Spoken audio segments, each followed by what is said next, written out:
各位朋友，晚上好。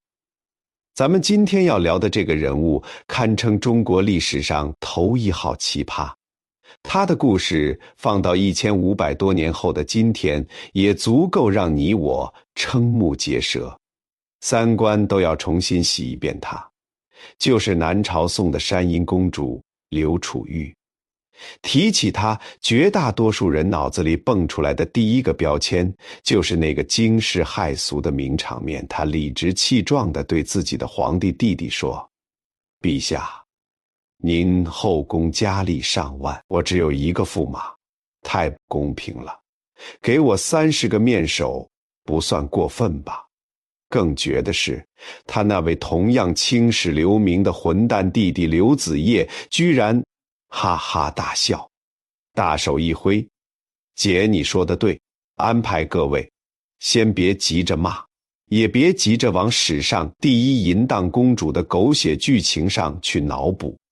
咱们静下心来琢磨一个更深的问题：一个公主金枝玉叶，帝国第一家庭的女儿，她究竟缺到了什么地步？或者说，她的世界扭曲到了什么程度，才会让她如此坦然，甚至带着某种天真无邪的理直气壮去索要这样一份礼物？是纯粹的毫无廉耻的欲望膨胀，还是在那副看似荒淫无度的皮囊之下，藏着一种更深层次的属于那个时代那个家族特有的绝望与疯狂？要解开这个谜团，不能只盯着那30个面首，那太肤浅了。你得把镜头拉远，先看看刘楚玉出生和长大的地方，那个叫做南朝宋的王朝，到底是个什么样的魔幻修罗场。话说南朝宋的开国皇帝，是那位金戈铁马、气吞万里如虎的刘裕，绝对的狠人，从底层大头兵一路砍到皇帝宝座。在南北朝那段皇帝轮流做，明年到我家的混乱时代里，这是一个标准的老兵痞逆袭剧本。刘裕打仗厉害，给子孙留下的精神遗产更厉害，那就是对权力的极度渴望和对血缘亲情的极端不信任。他老人家自己就是篡位上台的，所以看谁都像要篡他的位。这种偏执狂的基因，仿佛一种诅咒，深深烙进了刘宋皇族的血脉里。从他之后，儿子杀兄弟，侄子杀叔伯，弟弟杀哥哥，宫廷政变和血腥清洗成了刘宋皇室的家庭团建常规项目，比过年聚餐还勤快。就在刘楚玉出生前几年，他的伯祖父宋文帝刘义隆，那位写过《池塘生春草》的文艺皇帝，就被自己的亲生太子刘多带着兵冲进皇宫给宰了。刘得因此得了个千古难听的绰号元凶痤。您听听，亲爹和亲儿子能闹到这个份上，这还不算完。刘得弑父篡位没多久，又被自己的三弟，也就是刘楚玉的亲爹刘俊，以讨逆为名给干掉了。刘俊踩着哥哥和父亲的尸体登上皇位，是位宋孝武帝。这位爷可以说是刘楚玉人生价值观的首席塑造师，他完美继承了老刘家的优良传统，并且发扬光大。对外，他算得上是有为之君，整顿内政，打压豪强，跟北边打仗也有胜有负。但对内，在私德和家庭关系上，那真是一言难尽。史书上对他的评价关键词就那几个：猜忌、暴虐、荒淫。他怀疑一切可能威胁他皇位的人，宗室王侯被他杀了一茬又一茬，大臣也动不动就掉脑袋。至于私生活，那就更精彩了。他有个极坏的癖好，而且专挑亲戚下手，自己的堂姐妹、表姐妹，甚至叔叔家的姑娘，只要长得漂亮，他就能想方设法弄进宫来。朝廷上下，包括他自己的亲妈陆太后，对他这毛病都心知肚明，但没人敢管，也管不了。就在这样一个父亲是杀人狂兼伦理破坏者，整个家族都浸泡在猜忌、杀戮和乱伦阴影里的畸形环境中，我们故事的女主角刘楚玉降生了。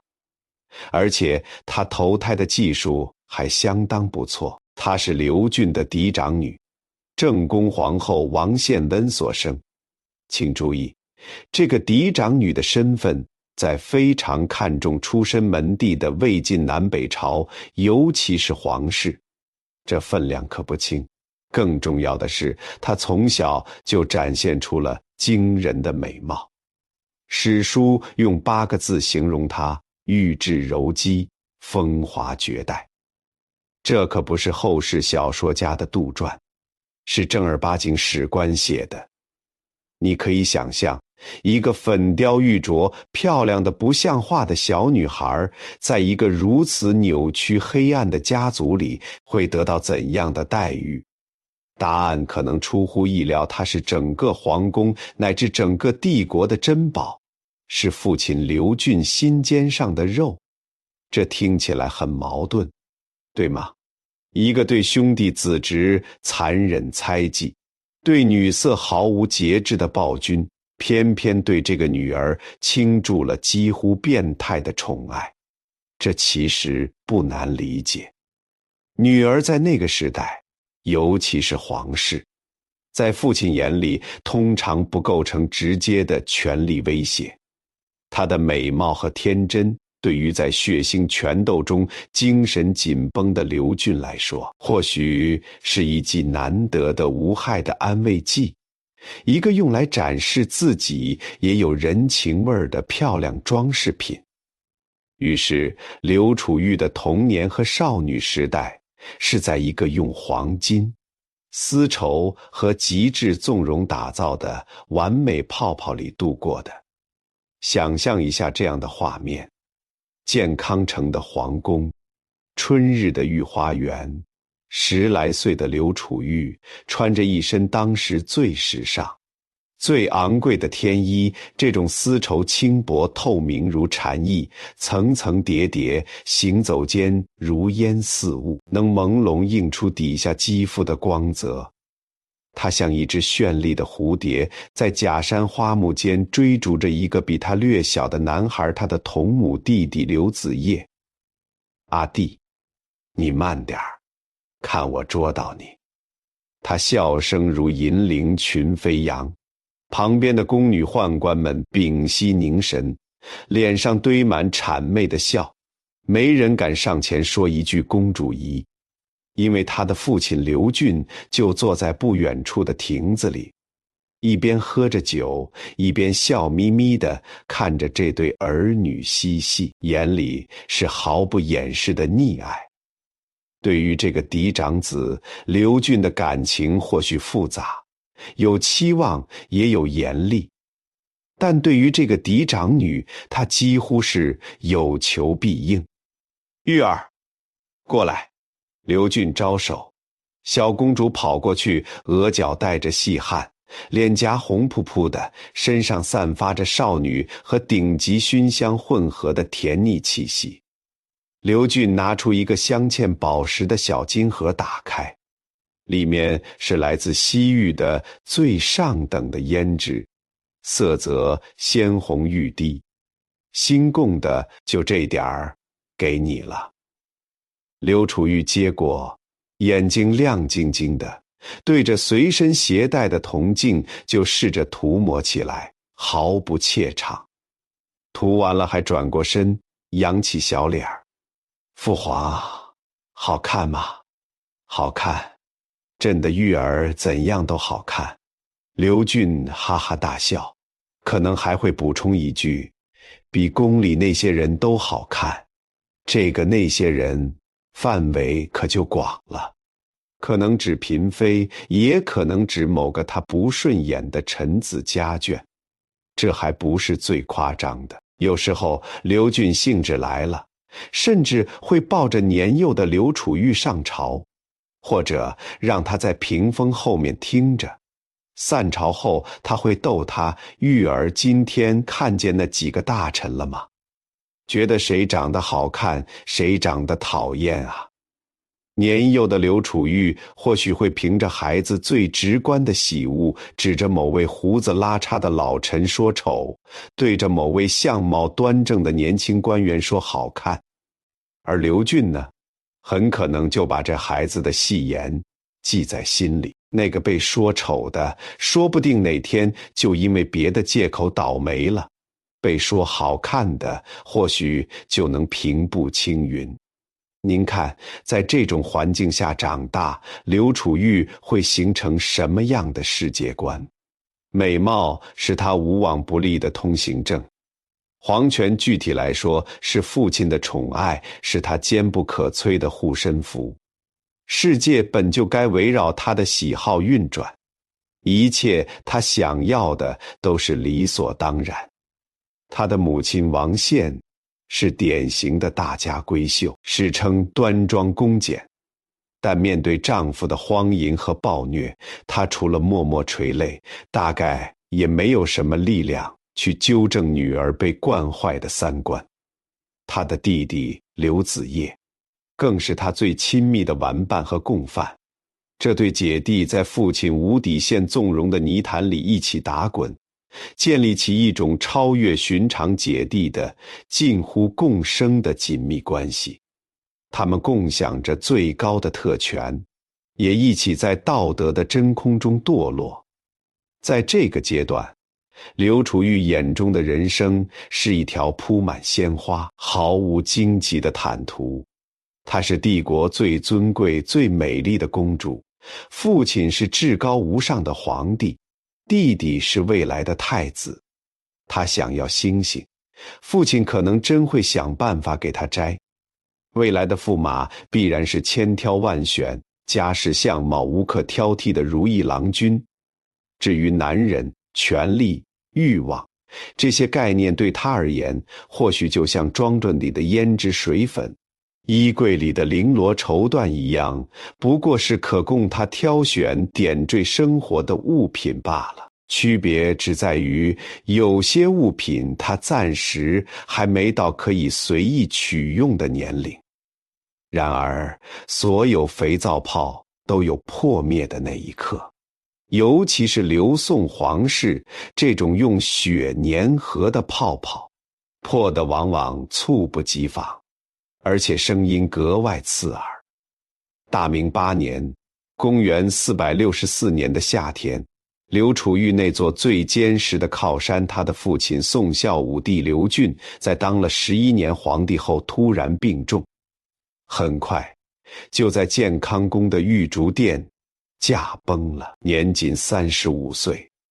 死亡来得太快，快到可能连刘俊自己都没完全安排好身后事。对于16、17岁的刘楚玉来说，这不任于晴天霹雳。那个把他捧在手心里，允许他无法无天的父亲，那个仿佛永远强大、永远能掌控一切的帝王，就这么没了。宫殿里熟悉的熏香味道，瞬间被另一种更浓烈、更冰冷的气息所覆盖，那是恐惧，是不确定，是权力真空带来的刺骨寒意。父亲的宠爱曾是他世界的法则，如今法则的制定者轰然倒塌，他的世界开始剧烈摇晃。那个完美的、理所当然的泡泡，啪的一声出现了第一道清晰可见的裂痕。更让他感到陌生和不安的是他身边最亲密的人的变化。他的弟弟太子刘子业即将继承皇位，这个和他一起在父亲羽翼下胡闹，分享一切秘密的少年，在父亲灵前，在群臣面前表现得出奇的正常，甚至可以说冷静得有点过头。史书记载，他并无哀戚之容，该吃吃，该喝喝，该干嘛干嘛。但刘楚玉或许能从弟弟那儿看似平静的眼眸深处，看到一些别的东西，一种长期被父亲严厉压制后突然释放的狂喜，一种对即将到手的生杀予夺大权的饥渴，以及一丝不易察觉的对周围所有人的警惕与恨意。父亲的死对他而言，恐怕更像是一种解脱，一个可以尽情展露本性的机会。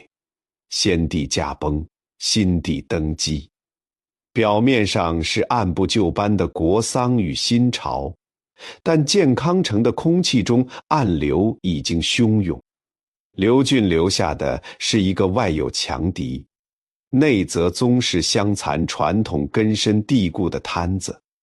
那些被刘俊压制、屠杀过的宗室王叔们，比如湘东王刘裕、建安王刘修仁等，此刻在想什么？那些手握重权、历经风波的大臣们又在观望什么？刘楚玉不再是那个只需要思考今天图什么口脂的小公主了，她成了先帝嫡长女，一个身份显赫但又在新朝权力格局中位置微妙的女人。她的保护伞，那个无条件溺爱她的父亲，变成了灵位上一块冰冷的木头。而即将登上皇位的弟弟，那个和他一起长大的少年，却似乎正在变成一个他既熟悉又陌生的、充满未知的危险源头。问题就这样赤裸裸地摆在了刘楚玉面前。当保护你的高墙一夜之间变成了可能囚禁你，甚至将你碾碎的围墙，当曾经最宠爱你的亲人，转眼间化身为手握权柄、性情莫测的君王，这位早已习惯了世界围着我转的帝国第一公主，该如何自处？她那张曾经无往不利的美貌与宠爱通行证，在新皇帝的治下还能有效吗？父亲的棺材刚刚入了土，健康城皇宫里的血腥味儿还没来得及被新换的熏香完全盖住，新时代的主人就迫不及待地撕下了伪装。刘子业这位刚满16岁的新皇帝，年号景和，可他的统治跟景和这2个字真是半点边都沾不上。咱们得先好好认识一下这位刘宋前废帝。刘楚玉女士的好弟弟，如果用现代心理学的话来说，这位爷就是个典型的被极端压抑后彻底爆发的反社会型人格障碍患者，外加严重的被迫害妄想症。他爹刘俊在世时，对他这个太子是又打又骂，看哪儿都不顺眼。为什么呢？一方面可能是刘俊自己得位不正，杀了哥哥心里有鬼，看谁都像要造反，包括自己儿子。另一方面，刘子业从小可能就有些不着调的表现，让崇尚威权控制的爹极度不满。史书上记了一笔小事儿，刘俊西巡，刘子业留守健康，给老爹写的问候信字迹潦草，刘俊就勃然大怒，狠狠斥责不说，还派人去把儿子身边的属官痛骂了一顿。在这种高压、否定、充满暴力的环境下长大，刘子业的心理能正常才怪。他对父亲的情感恐怕是恐惧、憎恨和一种扭曲的渴望、认同交织在一起。现在压在他头上的大山终于没了，他坐上了龙椅，握住了那根能决定任何人生死的权杖。长期压抑的恐惧瞬间转化为对所有人的猜忌和暴虐，长期被否定的自卑膨胀成了唯我独尊、肆意妄为的疯狂。他看谁都像叛徒，看谁都像在嘲笑他。宗室亲王是他的眼中钉，那些叔叔伯伯们一个个都有资格取代他。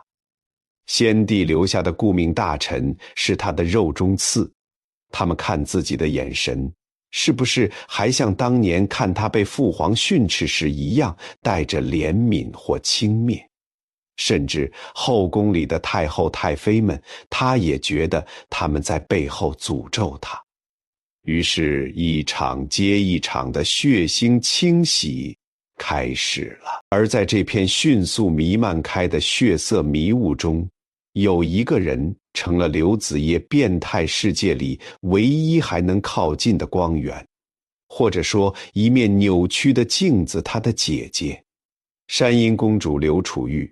最初刘楚玉对弟弟的变化或许还抱有一丝天真的幻想，毕竟那是和他一起长大，分享过无数童年秘密，尽管那些秘密往往也是恶作剧或恶趣味的阿弟。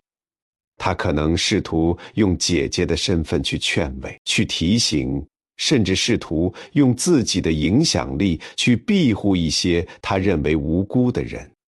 但很快现实给了他沉重一击。刘子业用行动告诉他，在绝对的皇权面前，亲情、道理、伦常都是狗屁。最标志性的事件是对叔祖江夏王刘义恭一家的屠杀。刘义恭是刘裕的儿子，文帝刘义隆的弟弟，德高望重的宗室长辈，也是刘俊留下的辅政大臣之一。仅仅因为刘子业觉得这位叔祖父可能对自己不满，仅仅因为一些捕风捉影的谗言，这位60多岁的老王爷连同他的4个儿子就被以极其残忍的方式灭门。刘子业还觉得不解气，下令将刘义恭的尸体肢解，剖开肠胃，挖出眼睛，用蜜糖浸泡，称之为鬼目粽。消息传到深宫，刘楚玉是什么感觉？恶心、恐惧，还是对这个弟弟彻底陌生的含义？我们无从得知他的具体反应，但史书给了我们一个意味深长的后续记载。干了这件事之后，刘子业自己开始睡不着觉了。这就是疯子有趣的地方，他可以毫无心理负担地对别人施加最极致的残忍，但当夜深人静独自一人时，潜意识里的恐惧或许来自他残存的人性，或许来自对报复的幻想，就会化作梦魇，啃噬他的神经。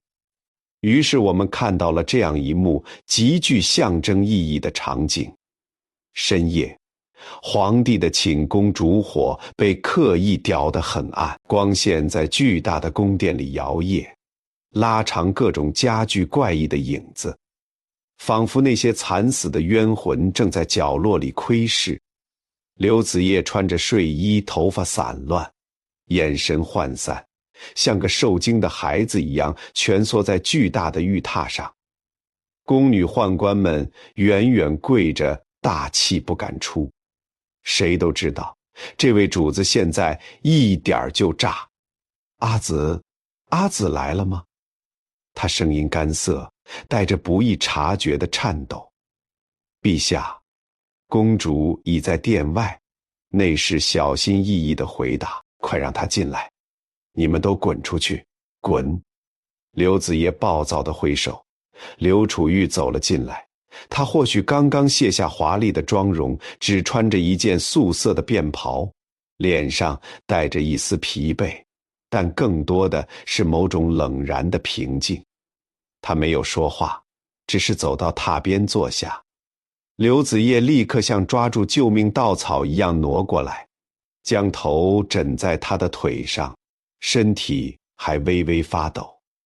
阿紫，朕又梦见他们了，刘义恭，还有好多血，他们围着朕笑。刘楚玉低下头，看着弟弟因为恐惧和失眠而显得格外苍白的脸，这张脸依稀还有小时候跟在他身后跑闹的模样。但眉宇间已经染上了洗不掉的暴力和疯狂。他没有像母亲那样温言安慰，也没有表现出惊恐，他只是伸出手，动作有些僵硬，但又有一种奇特的熟练感，开始慢慢的一下一下地抚摸着刘子业的头发。这个动作不像姐姐对弟弟的抚慰，更像是一种驯兽师在安抚焦躁不安的猛兽冷静，甚至有几分机械。宫殿里死一般寂静，只有烛花偶尔爆开的噼啪声和刘子业逐渐平稳下来的呼吸声。刘楚玉的目光没有停留在弟弟脸上，而是越过了他的头顶，投向了窗外无边的黑暗。那黑暗浓得化不开，仿佛吞噬了所有的星光，也吞噬了他曾经熟悉的那个由父亲宠爱构筑的明亮世界。有些亲密关系不是基于爱，而是基于共享的秘密和血腥味，他们成了彼此在深渊里的唯一浮木。尽管这根浮木本身正在以肉眼可见的速度腐烂，刘楚玉清醒地认识到他逃不开这个深渊了。父亲死了，母亲软弱，唯一的弟弟是皇帝，也是个疯子。想要活下去，想要维持住那已经摇摇欲坠的尊荣和特权，他必须紧紧抓住这根浮木，哪怕他浑身长满了尖刺和毒瘤。他成了刘子业变态心理的镇定剂，是他疯狂世界里唯一还能感到些许安全的角落。这是一种畸形的共生，也是一种无奈的自保。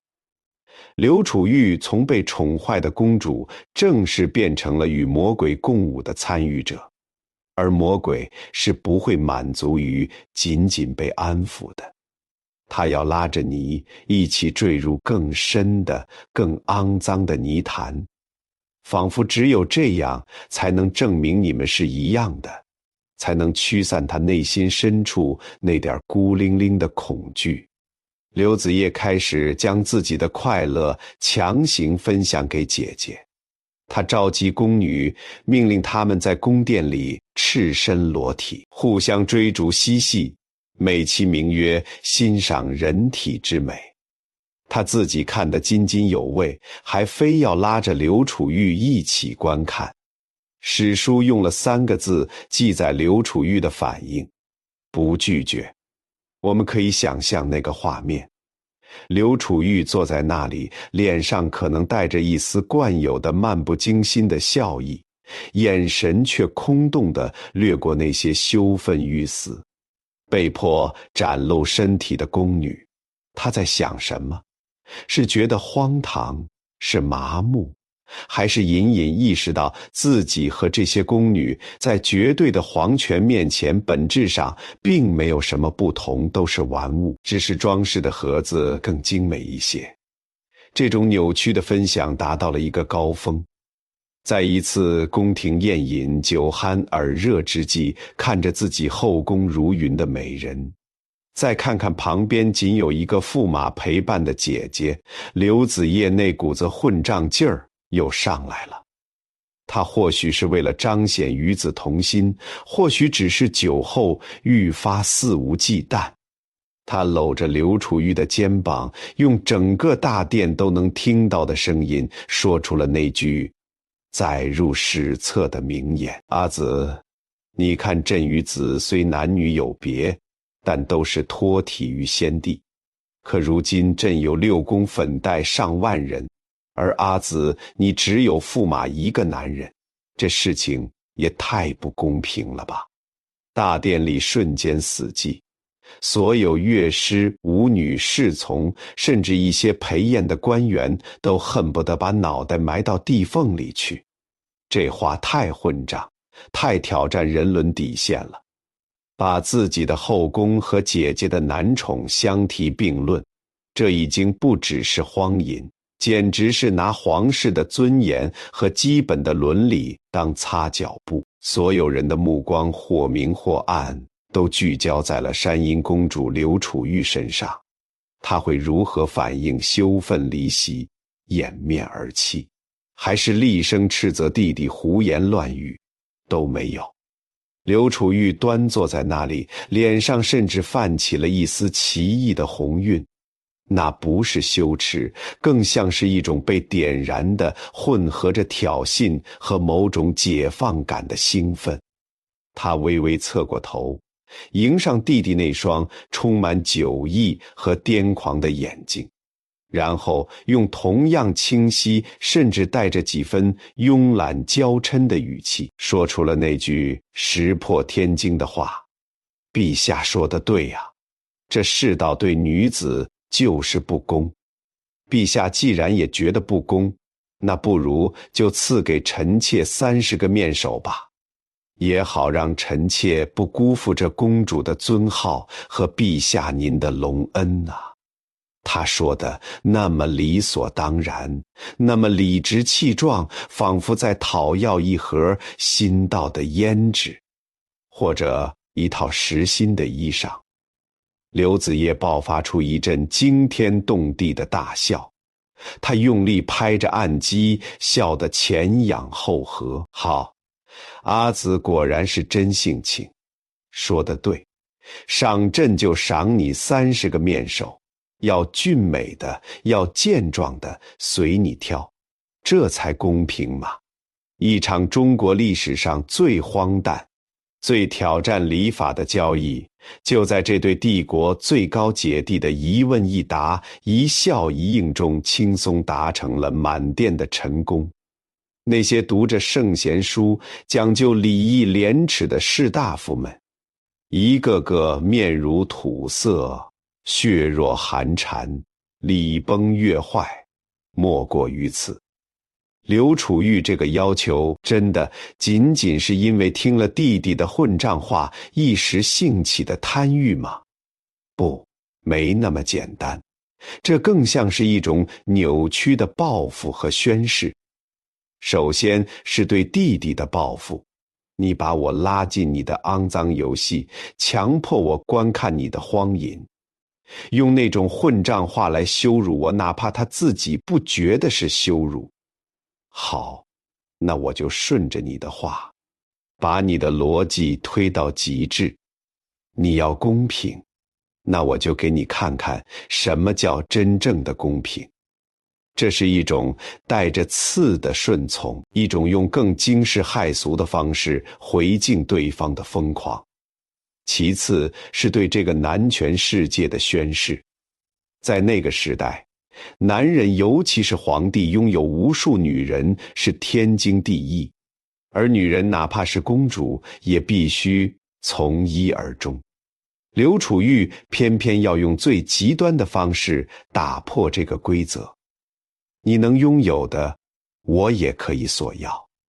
他用一种近乎自毁的方式，向整个帝国宣告，公主的身份不仅仅是联姻的工具、华丽的摆设，她也可以是一种权利，一种可以向皇帝索取男人，像男人占有女人一样去占有男性的权利。尽管这种权利建立在弟弟病态的纵容和整个社会道德崩坏的基础上，虚幻而危险，但那一刻，他或许从中体会到了一种前所未有的畸形的快感，一种将男性物化，当作玩物来挑选和支配的快感。欲望在这里成为了他对抗无力感和寻求存在感的畸形武器，一种扭曲的权力代偿。皇帝金口一开，效率高得惊人。很快，30名经过精挑细选的美男子被送到了山阴公主府。这可不是民间选秀，而是由宫廷内侍，甚至可能刘子业亲自把关的御赐。这些男子的来历五花八门，有出身良家但家境贫寒，自愿或被迫应聘的，有府中旧奴隶姿色出众被提拔的可能，还有为了巴结公主和皇帝主动进献的。但如果我们只把这30人看作一个模糊的供公主淫乐的美男团，那就太小看这个故事，也太小看刘楚玉此刻复杂的心态了。让我们把镜头拉近，聚焦其中2个或许有代表性的人物，透过他们的眼睛，看看这座华丽的公主府到底是个怎样的所在。第一个人，我们姑且叫他谢宏吧。他出身于一个已经没落的次等士族家庭，祖上也曾阔过读过书，有些文采甚至可能怀揣过招为田舍郎、目登天字堂的梦想，但家道中落，生计艰难，加之容貌俊秀，风姿不凡，于是他的名字不知怎的就被列入了那份贡品名单。抗拒家族的前途，甚至身家性命，都系于皇帝和公主的一念之间。他来了，带着满腹的屈辱和一丝残余的文人式的清高。在公主府，他见识到了什么是极致的奢靡，也体会到了什么是极致的轻贱。刘楚玉会让他们这些面首穿戴华服，陪着饮酒作诗，欣赏歌舞。有时他心情好，会让他写首诗来咏叹她的美貌，或是庭前的花草。谢宏必须写，还得写得绮丽缠绵，符合情境。当他绞尽脑汁拼凑词藻时，能感觉到公主的目光在他脸上身上看寻，那不是看一个人的目光，而是在欣赏一件瓷器，一匹锦缎，他的诗才，他的抱负，他仅剩的那点尊严，在这里都成了取悦主人的点缀。夜里，他和其他面首一样，可能被召唤侍寝，过程毫无温情可言，更像是一种任务，一种展示。事后他得到的或许是一些贵重的赏赐，但那种挥之不去的被物化的恶心感，会伴随他直到天亮。他看着镜中那个穿着华美锦绣袍服，面色苍白的自己，偶尔会想起士可杀不可辱的古训，但更多的是一种深沉的麻木和自嘲。我这算是以色示人吗？可悲的是，我连人都算不上，只是个面首。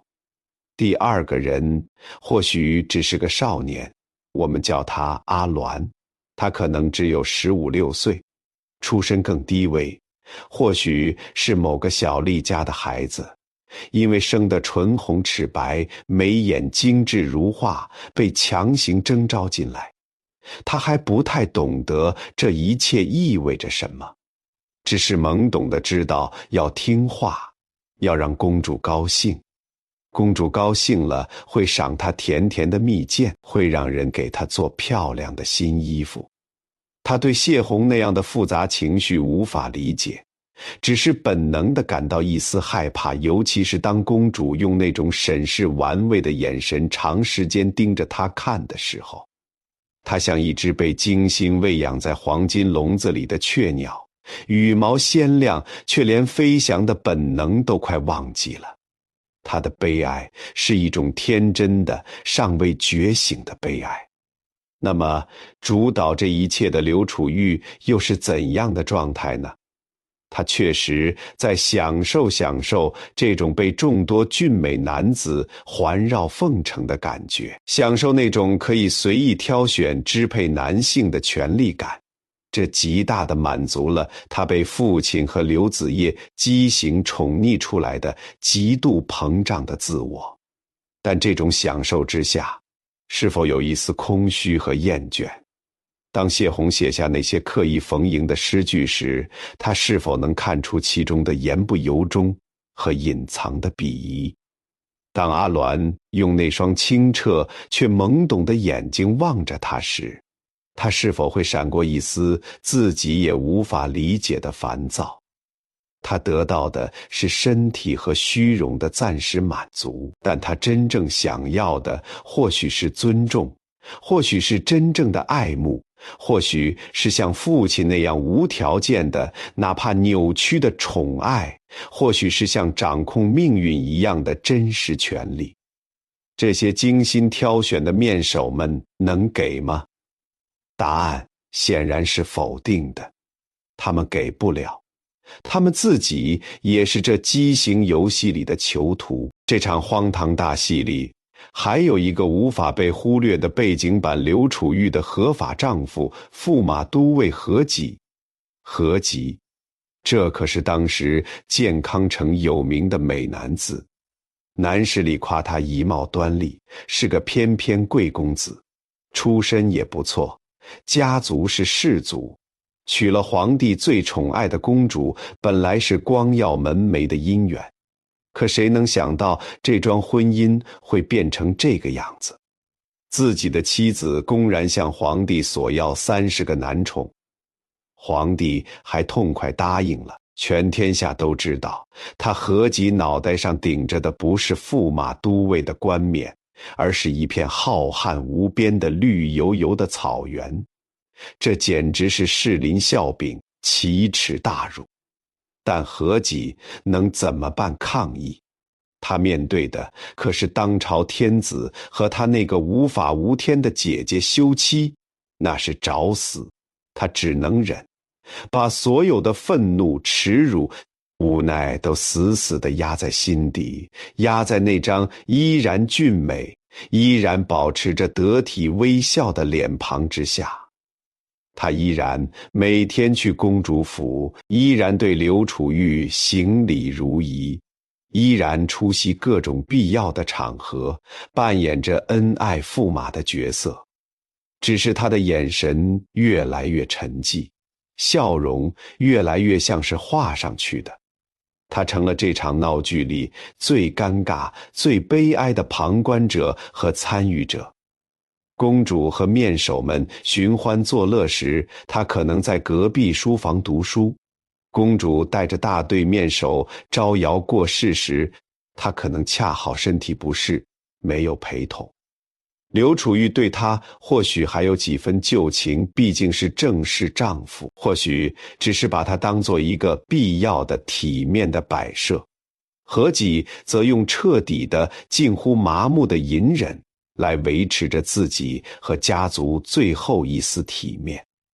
他是这场欲望游戏中一个无声的华丽的伤痕。如果刘楚玉的欲望游戏仅仅停留在搜罗民间美男、关起门来胡闹的层面，那他或许还会在史书上留下荒淫的骂名，但冲击力不会像后来那么大。他的作死之处在于，他并不满足于此。他的目光越过了公主府的围墙，投向了那个真正代表帝国体面和道德高度的群体高门士族。他要试探一下自己手中这把由弟弟的皇权暂时借给他的欲望之剑，到底能锋利到什么程度？能不能劈开那些士大夫们用礼法和清高筑成的城墙？他选中了一个最具挑战性的目标——楚渊。楚渊，字彦回，这个名字在南朝清流士林中那是响当当的金字招牌。他出身顶级高门阳翟楚氏，父亲是刘宋的开国元老楚战之。他自己更是年少成名，风仪俊美，言行举止都被奉为士林典范。男士夸他渊美仪貌，善容止，俯仰进退，鲜有风泽，简直就是那个时代的男神兼道德楷模。而且他并非徒有其表，确有才干，年纪轻轻就官居吏部郎，掌管官员选拔，前途无量。更重要的是，他还有个身份，他是刘楚玉的姑父。没错，他娶了刘楚玉的姑姑南郡县公主。刘楚玉向刘子业点名要楚渊，而且要他来侍奉自己10天，这个要求比要30个面首更加石破天惊，也更加恶毒。为什么？首先，楚渊是朝廷重臣，不是可以随意赏玩的奴仆。其次，他是他的长辈、姑父，这严重违背人伦。最后，也是最重要的一点，楚渊代表着士族阶层的脸面和道德底线。如果连楚渊这样的人物都被公主的魅力所征服，那么整个士族的尊严都将被碾碎在地。刘楚玉此举无异于将他自己所属的这个上流社会以及他所标榜的一切价值观赏了一记最响亮的耳光。他是在问，你们不是自诩清高吗？不是讲究礼法吗？在我的欲望和皇帝的权力面前，这一切是不是都不堪一击？刘子业再次展现了他好弟弟的本色，毫不犹豫地答应了。楚郎风度翩翩，正该去陪伴阿紫，一道蛮横的旨意就这样下达给了正在吏部衙门办公的楚渊。我们可以想象楚渊接到旨意时的心情，震惊、愤怒、屈辱，恐怕都有。但他没有像寻常人那样抗旨那可能立刻招来杀身之祸，也没有哭天抢地。史书记载，他朝受命，西至公主地，很平静地接受了。这不是屈服，而是一种冷静的、蓄势待发的对抗姿态。音乐转为一种紧张对峙，充满张力的旋律混合着诱惑的丝竹与清冷的金狮之声。公主府里为了迎接这位贵客，早已精心布置熏香，是皇室特供的顶级鹅梨帐中香。甜腻奢靡的气息弥漫每一个角落。美酒是窖藏多年的兰生酒，玉杯金壶熠熠生辉。乐师演奏着最缠绵悱恻的吴歌西曲，舞女们身姿曼妙，眼波流转。刘楚玉盛装出席，他穿上了最华美的衣裙，佩戴着最璀璨的首饰，妆容精致的无可挑剔。他要展现自己全部的作为帝国第一美人的魅力。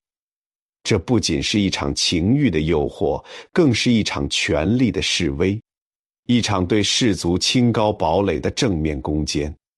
他甚至可能亲自下场，随着音乐起舞，腰肢款摆，眼含秋水，将所有的魅惑手段发挥到极致。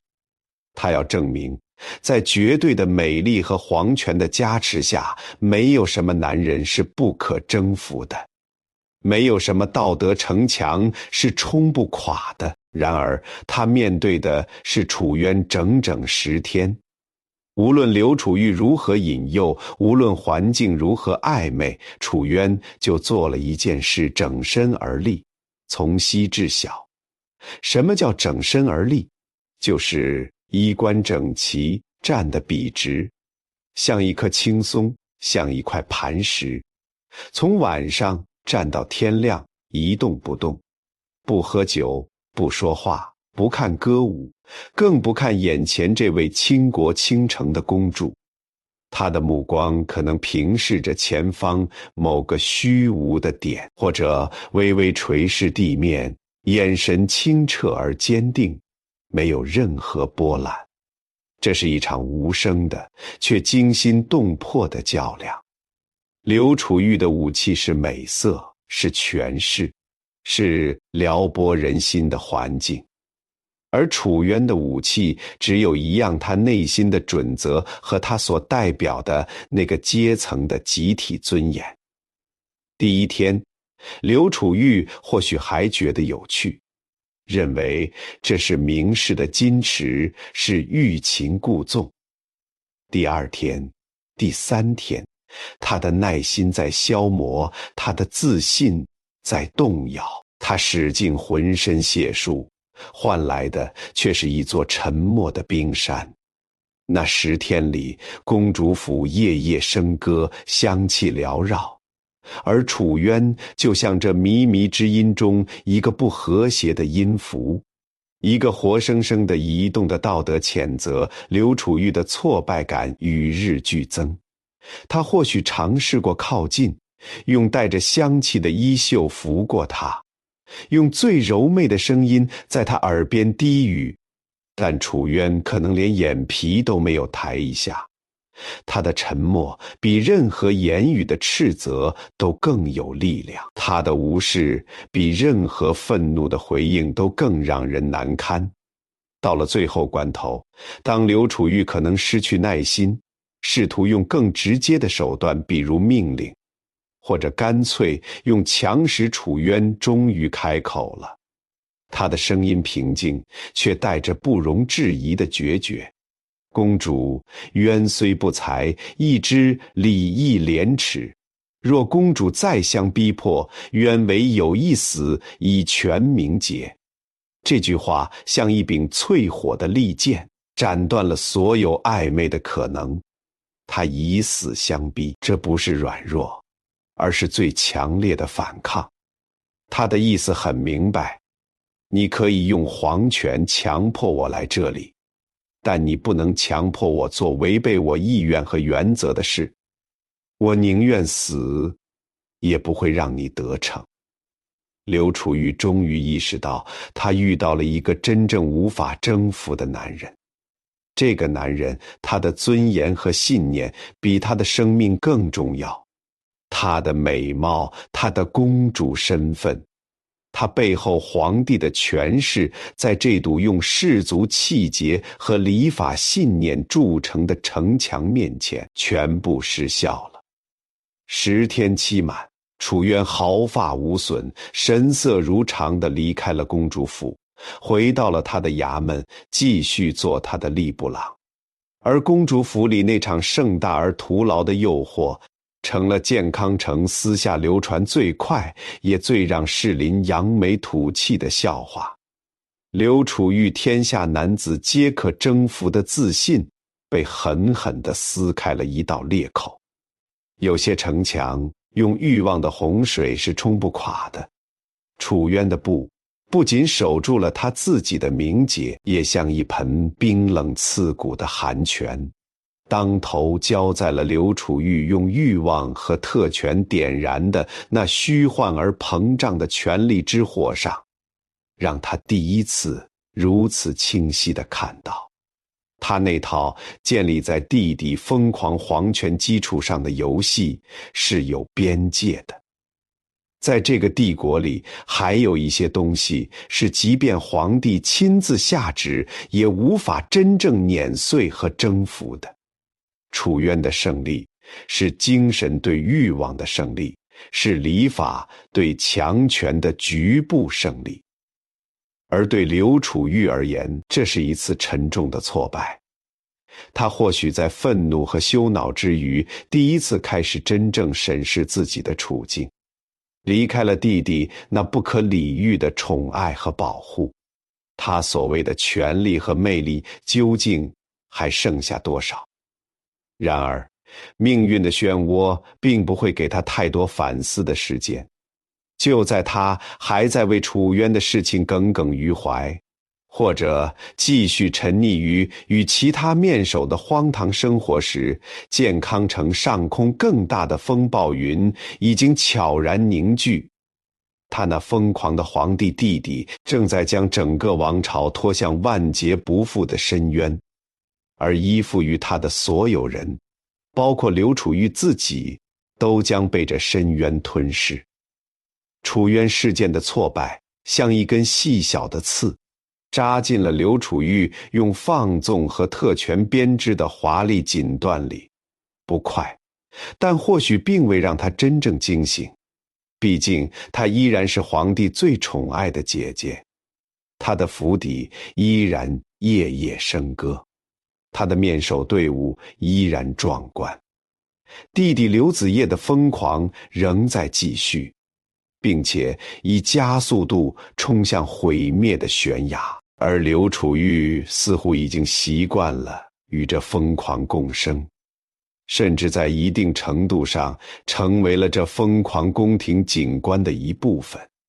然而，宫殿之外，朝堂之上，甚至宗室之中，恐惧和怨恨正在像霉菌一样在阴影里疯狂滋长。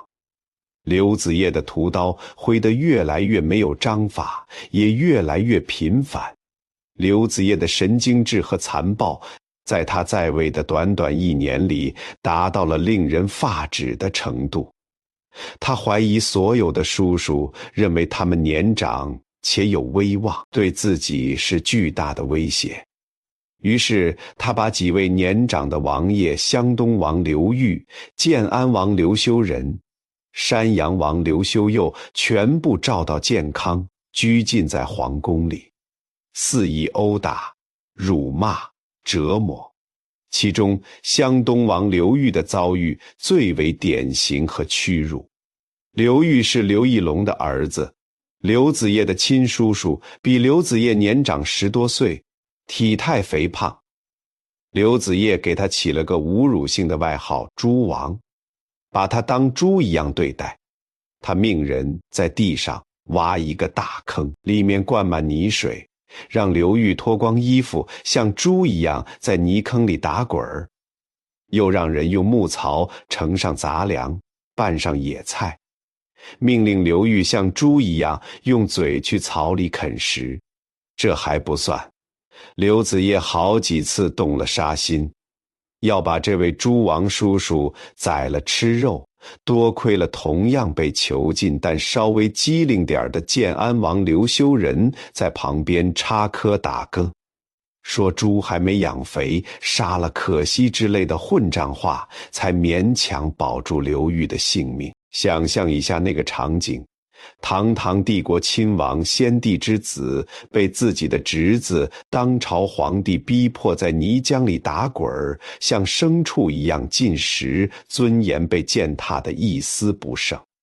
刘裕肥胖的身体每一次在泥水中挣扎，他憨厚麻木的脸上每一次强挤出的讨好而恐惧的笑容，底下都埋藏着怎样刻骨的仇恨和杀意。他是一头被圈养的，看似蠢笨的肥猪，但在那层厚厚的脂肪和污泥之下，复仇的刀刃正在被磨得雪亮。他和刘修仁等人在极端恐怖的压制下，形成了一种沉默而坚固的求生与反抗同盟。他们在等待那个疯子皇帝自己把弓弦崩断的时刻。而这一切，刘楚玉并非完全看不见，他依然频繁出入宫廷，参加弟弟那些越来越荒诞、越来越血腥的宴会。让我们把镜头对准景和元年，公元465年深秋的某次宫廷夜宴，这很可能是刘子业被弑前最后的大型宴会之一。宫殿里灯火通明，歌舞升平，酒肉香气混杂着浓烈的熏香。刘子业高居主位，喝得面色潮红，眼神狂乱。他或许又发明了什么新的取乐方式，比如命令宫女和内侍表演不堪入目的节目，或者让那些被囚禁的王爷们即兴表演动物秀。刘楚玉坐在离弟弟不远的地方，依然华服美式，妆容精致。他手里把玩着金杯，眼神或许有些涣散地掠过殿中的喧嚣。他看到了什么？他看到弟弟刘子业时而纵声狂笑，时而突然暴怒，将酒杯砸向某个办事不力的宦官。他看到那些被迫作乐的宫女、乐师们脸上挂着僵硬的、恐惧的笑容。他更看到了坐在角落泥泞席位上的叔叔们肥胖的刘裕、精瘦的刘修仁，他们低垂着头，努力降低自己的存在感。但那偶尔抬起看向玉座的眼神里，除了恐惧，是否还有别的东西？刘楚玉或许捕捉到了那一闪而过的冰冷的恨意，他的目光也许曾与刘玉有过瞬间的不经意的交汇。那个浑身或许还带着泥污，显得吃肥木讷的叔叔，他的眼神浑浊，看不出任何情绪。但刘楚玉心里是否会掠过一丝莫名的寒意？他想起小时候，这些叔叔们也曾是宫廷里体面尊贵的人物，如今却像牲畜一样，被他的弟弟玩弄于股掌之间。这种肆意践踏他人尊严带来的快感，是否已经开始变质，掺杂进一丝对未来的隐约不安？弟弟的笑声在耳边尖锐地回响，眼前的歌舞越发显得光怪陆离。刘楚玉仰头饮尽杯中酒，那琼浆玉液喝在嘴里，或许有了一丝苦涩。但他很快甩开了这不合时宜的情绪。她是山阴公主，是皇帝的姐姐，她还有大把的青春和享乐。明天的事，明天再说吧。他或许这样安慰自己，再次投入到这末日狂欢般的气氛中，用更放肆的笑声和举止来掩盖内心深处那一点点悄然蔓延的裂隙。他依然选择沉溺，因为除了沉溺，他似乎也无路可走。历史的绞索正在无声地收紧，而他仍是绳索上那只翩跹的华美的蝴蝶，对即将到来的窒息浑然未觉，或不愿察觉。该来的终于来了。景和元年11月29日夜，建康宫华林园，刘子业白天刚刚在华林园主持了一场射鬼的荒唐仪式，又和姐姐刘楚玉，或许还有新宠的巫女，在竹林堂搞了些装神弄鬼的把戏，心神不宁。夜里，他决定在华林园设宴饮酒压惊。他屏退了大部分侍卫，只留下一些亲信宦官和宫女。他并不知道死亡已经张开了网。以主医管理皇帝衣服的官员寿季之为首，江产之为副，联合了刘子业身边的另一部分侍卫，宦官已经悄然行动。他们的背后正是那位隐忍多时、受尽屈辱的湘东王刘裕，以及他的同盟建安王刘修仁。屠刀即将挥向挥刀者，华林园竹林堂的窗户纸被昏黄的烛光映出摇曳的人影，里面传来刘子业略带沙哑和醉意的笑声，以及巫女装神弄鬼的吟唱声。黑暗的园林小径上，寿季之、江产之等人身着黑衣，手握利刃，像一群无声的鬼魅，快速而谨慎地靠近。他们的呼吸在寒冷的夜空中凝成白雾，眼神里是决绝的杀意。刘子业似乎感应到什么，突然感到心悸。他疑神疑鬼地张望，甚至拔出了随身携带的刀剑，在空中胡乱挥舞，嚷嚷着要镇鬼寿季之等人破门飞窗而入。烛台被撞翻，光影剧烈摇晃，宫女宦官惊恐的尖叫。刘子业惊骇扭曲的脸，他试图反抗，大喊或许是呼叫寿季之，或许是惊恐之语。刀光闪过，鲜血喷溅在屏风上、地板上。寿季之的刀狠狠地刺入了年轻皇帝的胸膛。刘子业倒地，眼中的疯狂迅速被死寂取代。这个17岁的暴君结束了他短暂而恐怖的一生。尖叫声、怒吼声、刀剑碰撞声，躯体倒地声，然后是短暂的死寂，只剩下粗重的喘息和火苗噼啪声。华林园弑君成功，消息像野火一样，瞬间烧遍了皇宫的每个角落，也以最快的速度传到了宫外的山阴公主府。那可能是一个同样奢靡的夜晚，府内或许还在歌舞升平，刘楚玉可能刚沐浴完毕，正在对镜梳妆，或者正慵懒地听着某个面首弹琴。突然，一阵极其慌乱、压抑着惊恐的脚步声由远及近，心腹侍女或者宦官连滚带爬地冲进来，脸色惨白如纸，声音抖得不成样子。殿下，不好了，宫里出大事了，陛下，他在华林园遇事了。时间仿佛在那一刻凝固了，刘楚玉手中把玩的玉书啪的一声掉落在光滑的地板上，摔成两截。清脆的碎裂声在死寂的房间里显得格外刺耳，他脸上的血色以肉眼可见的速度褪去，变得和地上的玉书一样苍白。他没有立刻尖叫，也没有痛哭，只是僵硬的、缓慢地转过头，看向报信的人，眼神空洞，仿佛一时无法理解这句话的含义。御史弟弟，那个刚刚还在一起饮宴狂笑的弟弟，那个纵容他一切胡闹，给他无上特权的弟弟，那个他既依赖又恐惧，共同沉沦在深渊里的弟弟死了，就这么死了。不是生病，不是意外，是遇事，被人杀了。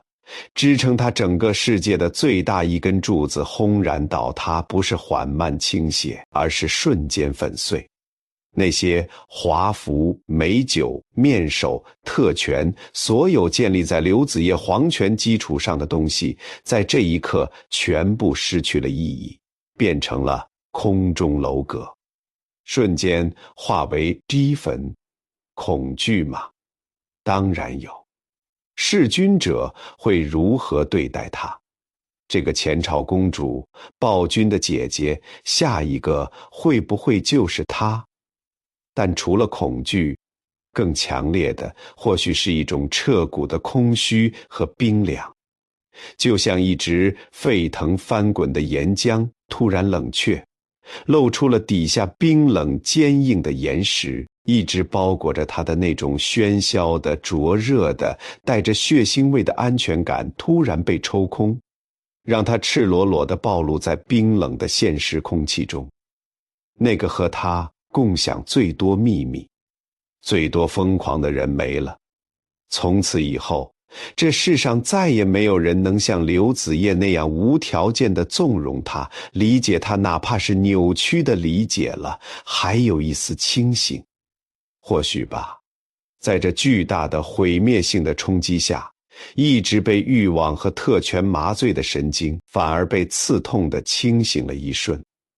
他会不会想起楚渊那冷硬不屈的背影，想起叔叔们眼中隐藏的恨意，想起宴会上那不安的寒意？所有的一切似乎都在这一刻串联起来，指向这个必然的结局。靠山山会倒，靠人人会跑。当他把人生全部的意义和特权都寄托在另一个人，尤其是一个疯狂暴君的皇权之上时，就注定了要承受着人亡政息瞬间带来的如同雪崩般的毁灭。他不是这场雪崩的制造者，却是一直在雪崩之巅起舞的人。此刻终于随着崩塌的雪块一起坠入深渊，他的世界在听到消息的这一刻已经彻底崩塌了，剩下的只是在废墟上等待别人来决定他的命运。弑君之后的健康城并没有立刻陷入混乱，以寿季之为首的弑君集团迅速控制了宫廷，并在第一时间将那位从诸王泥坑里爬出来的湘东王刘裕迎奉上了皇帝的宝座。刘裕即位是为宋明帝，改元太始，新皇帝登基，首要任务是稳定局面。刘子业虽然混蛋，但毕竟是合法皇帝，弑君者需要大义名分。于是刘裕下诏，历述刘子业种种荒淫暴虐、人神共愤的罪行，宣称自己是被迫铲除暴君，以安社稷。同时，他对前朝的皇室成员、大臣需要有一个安抚和清算的明确姿态。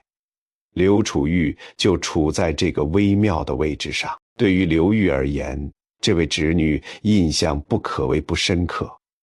她是刘俊最宠爱的女儿，是刘子业最亲近的姐姐，是那个曾经艳光四射、骄纵跋扈、名动健康的山阴公主。刘裕被囚禁、被侮辱的日子里，是否曾远远见过这位公主车驾经过？是否曾听过她那些惊世骇俗的传闻？甚至在刘子业逼迫他们这些王爷扮猪扮驴取乐时，这位公主是否也在场，带着那种漫不经心、居高临下的笑容观看？记忆里一定有对她美貌的模糊认知，但更多的恐怕是将她与刘子业的暴政，与自己那段屈辱不堪的经历紧密联系在一起的厌恶与怨恨。他是那个疯狂时代，那对疯狂姐弟的活标志之一。但是刚登基的刘裕不能立刻大肆屠杀前朝亲眷，尤其是女眷，那会显得他气量狭窄，不利于收拢人心。刘楚玉的母亲王献太后还在，一些前朝旧臣也在观望，所以刘裕的对策是冷处理。先稳住刘楚玉没有被立刻问罪，他的公主封号或许暂时保留史书未明确记载是否被削，生活待遇可能也维持在一定水准。表面上看，风暴似乎过去了，他侥幸逃过一劫，新皇帝展现了他的宽宏大量，但这安稳是脆弱的，是建立在流沙之上。公主府的大门不再像以前那样车水马龙、宾客迎门，那些趋炎附势的官员名流此刻都小心翼翼地与这座宅邸保持距离。府内的歌舞笙箫想必也沉寂了许多30面首，或许有一部分机灵的已经悄悄逃走，剩下的也惶惶不可终日，不知何时灾祸降临。刘楚玉的生活被迫收敛了，他可能减少了外出，大部分时间待在自己的府邸里。照镜梳妆时，他是否会看着镜中依然美丽，却隐隐透出倦怠和不安的脸，感到一阵恍惚。往日那肆无忌惮的底气已经随着弟弟的死去而消散。他尝试寻找新的依靠吗？去找母亲王太后，可王太后自身也是前朝遗疮，在新皇帝面前又能有多少话语权？不过是泥菩萨过江。他和驸马何几的关系在这段时间或许发生了一些微妙的变化。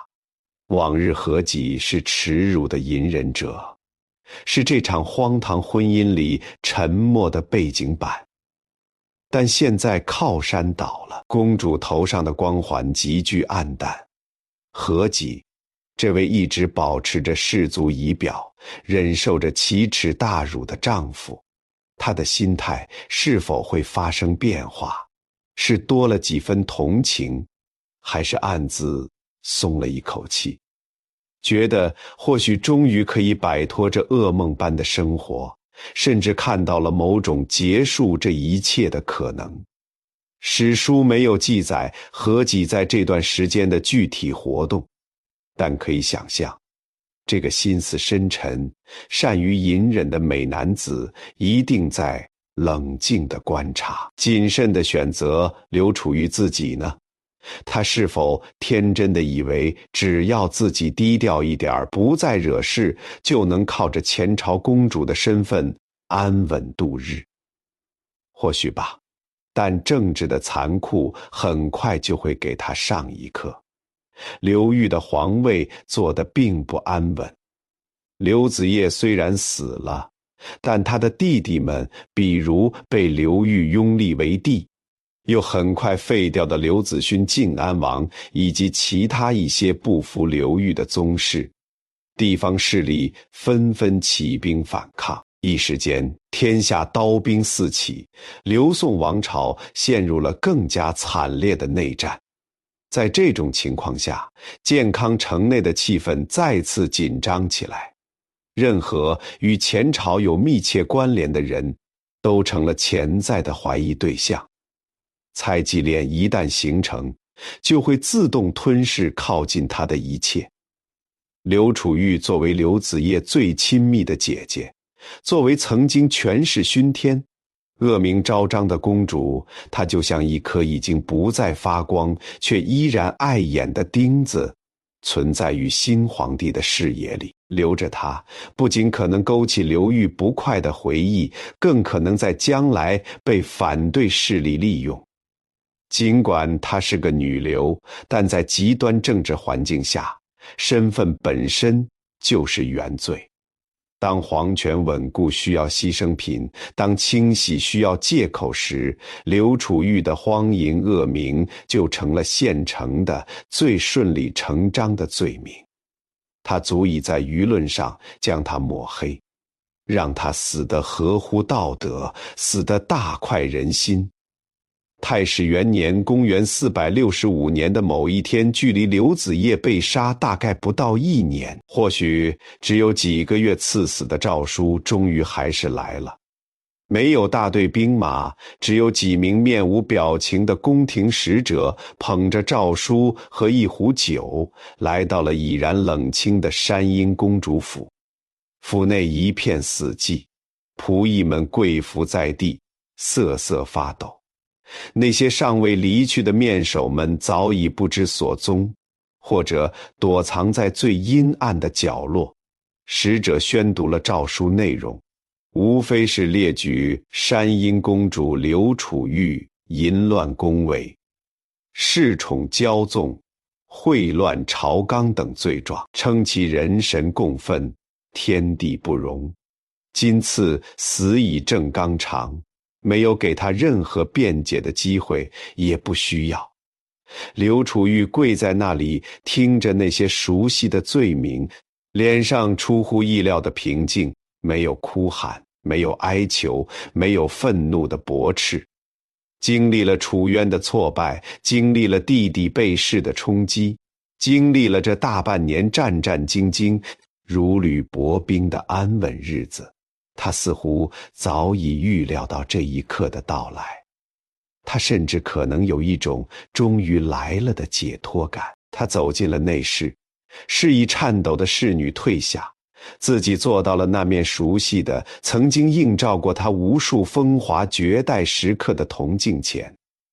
他抬起手，慢慢的一件一件地卸下头上和身上的华贵首饰，镶嵌着明珠的金步摇、翡翠耳插、赤金臂串、宝石项链。这些曾经象征着她无上荣宠和美貌的物件，被轻轻放在妆台上，发出轻微的冰冷的声响。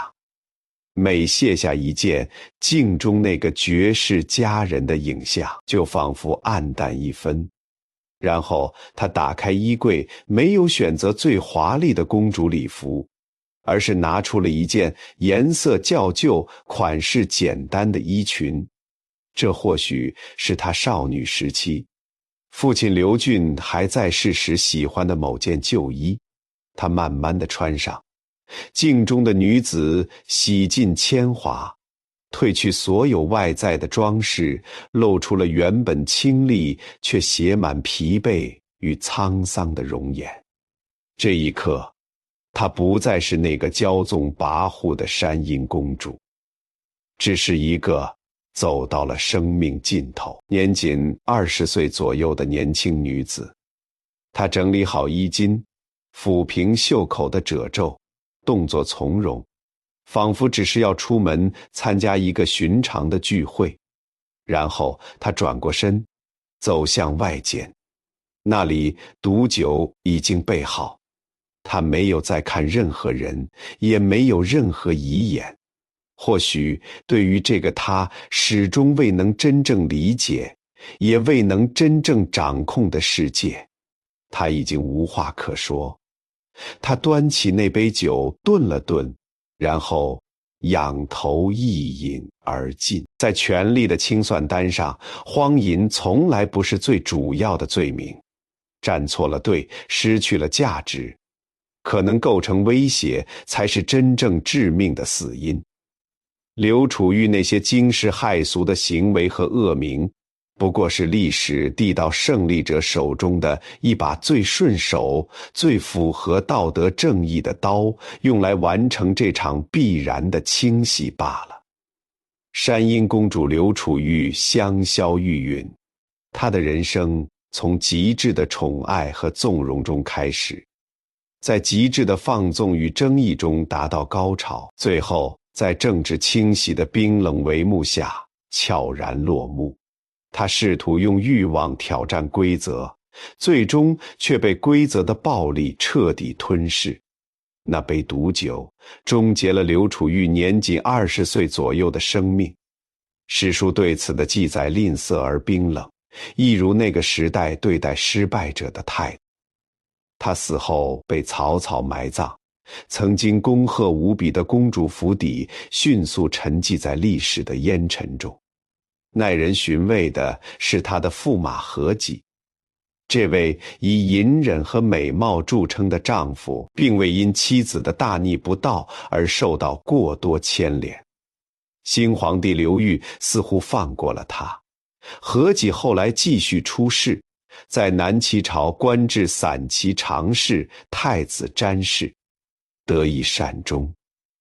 历史仿佛对他开了一个残酷的玩笑，让他背负着那段耻辱的婚姻记录，却又给了他漫长的余生去默默消化。更吊诡的是，何己的一位族侄女何敬英，后来嫁给了南齐御林王萧昭业，成为皇后，竟也以淫乱放荡闻名，最终在政变中被杀。相似的姓氏，相似的污名，在不同的朝代轮回上演，让人不禁感叹，历史的恶意有时竟像一种诡异的遗传。然而，当后世翻开宋书、南史，试图寻找刘楚玉的真实面目时，看到的几乎全是千篇一律的定论：淫乱放荡、骄纵于智、祸乱宫闱。她的形象被高度简化和妖魔化，浓缩成一个警示后世女性的反面符号，红颜祸水。这公平吗？当然不。我们需要看透这标签背后的书写逻辑。首先是为尊者讳。刘子业的暴行罄竹难书，但其姐刘楚玉的荒淫，无疑能很好地分担败德的焦点。某种程度上替皇室缓冲了部分道德压力，将王朝的崩坏部分归咎于一个女性的不贞，是历史叙述中屡试不爽的套路。更深层的是牢不可破的男权史观。在一个男性主导书写的历史里，一个女性，尤其是皇室女性，公然索要男宠，挑战男权社会的根本法则，这是不可饶恕的僭越。她的行为比单纯的暴政更让士大夫们感到恐惧和憎恶，因为她动摇的是他们赖以安身立命的性别秩序和伦理纲常。所以必须用最严厉的笔墨将它钉在耻辱柱上，以儆效尤他的所有行为。无论其背后有多少扭曲的成因，都被简单地归因为个人道德的沦丧。它成了刘宋宫廷黑暗最香艳，也最便于口诛笔伐的象征，一个完美的背锅侠和警示牌。刘楚玉从父亲掌心理所当然地拥有一切珍宝的公主，到弟弟阴影下试图用惊世骇俗的欲望游戏来确认自我、对抗虚无的玩家，最终在冷酷的政治清洗中发现自己不过是历史剧本里一个早就标注好结局的配角。他的挣扎，无论是主动的放纵还是被动的沉沦，都未能挣脱时代和出身编织的罗网。他以为自己在驾驭欲望，实则是被欲望和权力异化。他以为自己在挑战规则，最终却被规则的暴力碾得粉碎。放眼历史，刘楚玉并非孤立。北齐的胡太后在亡国后沦落风尘，竟说出为后不如为娼的惊人之语。唐朝的安乐公主索要皇太女之位，干预朝政，生活奢侈无度。他们同样身处权力中心，同样以离经叛道的方式试图攫取或彰显存在感。相比刘楚玉相对局限于私生活领域的反抗，胡太后和安乐公主更直接地涉入了政治权力的争夺，但他们的结局同样惨淡。这揭示了一个残酷的现实：在极端专制和男权框架下，女性无论通过何种方式纵欲、干政，试图突破界限，往往最终都会被吞噬，并被史书赋予更加负面的评价。他们的恶很大程度上是畸形环境催生的毒果。我们不禁要问，如果刘楚玉出生在一个太平盛世，一个父慈子孝、礼法有序的正常皇室家庭，他的人生会怎样？他或许会成为一个备受宠爱的公主，嫁给一个门当户对的驸马，过着符合当时规范的生活，在史书上留下寥寥几笔闲书，或至少平淡的记录。她的美貌与聪慧或许会有不同的呈现方式，是环境那个充满猜忌、杀戮、道德崩塌，将女性物化到极致的刘宋宫廷激活，并扭曲了她性格中骄纵叛逆的一面，将她推向了毁灭的深渊。在绝对的力量不对等面前，皇权、父权、夫权的多重压制个人的反抗，哪怕是以荒诞自毁的形式出现，是否也有其可悲的合理性？刘楚玉索要面首，与其说是淫欲的宣泄，不如说是一种扭曲的、绝望的主权宣告。在无法获得真正政治权利的情况下，他用最极端的方式对自己的身体和欲望，哪怕是畸形地进行了一次徒劳的确权。这种反抗无疑是错误的，伤害他人的，但其背后那种在窒息环境中寻求一丝喘息的挣扎，却透露出人性的悲剧性。当我们抛开猎奇的眼光和简单的道德批判，重新审视山阴公主刘楚玉，她或许并非天生的恶魔，而是一个在金粉铸就的地狱里被极度宠溺又极度物化，试图用错误的方式点燃一丝生命微光，却最终被烈焰吞噬的迷失者。他的故事远不只是一则香艳的宫廷秘闻，它像一面扭曲的镜子，映照出在绝对权力腐蚀下人性的畸变、欲望的异化，以及个体尤其是女性在宏大历史暴力面前的脆弱与无奈。健康城的胭脂水终究流不尽台城下的血，山阴公主刘楚玉连同她那30面首的传说和那一场场荒唐大梦，都化作了故纸堆里几行刺目的墨迹。供后人或鄙夷，或猎奇，或叹息。只是不知千年之下，可还有人能闻见那干涸墨迹深处隐隐散发出的浓得化不开的那金粉地狱特有的混合着奢靡与血腥的腥甜与苦涩。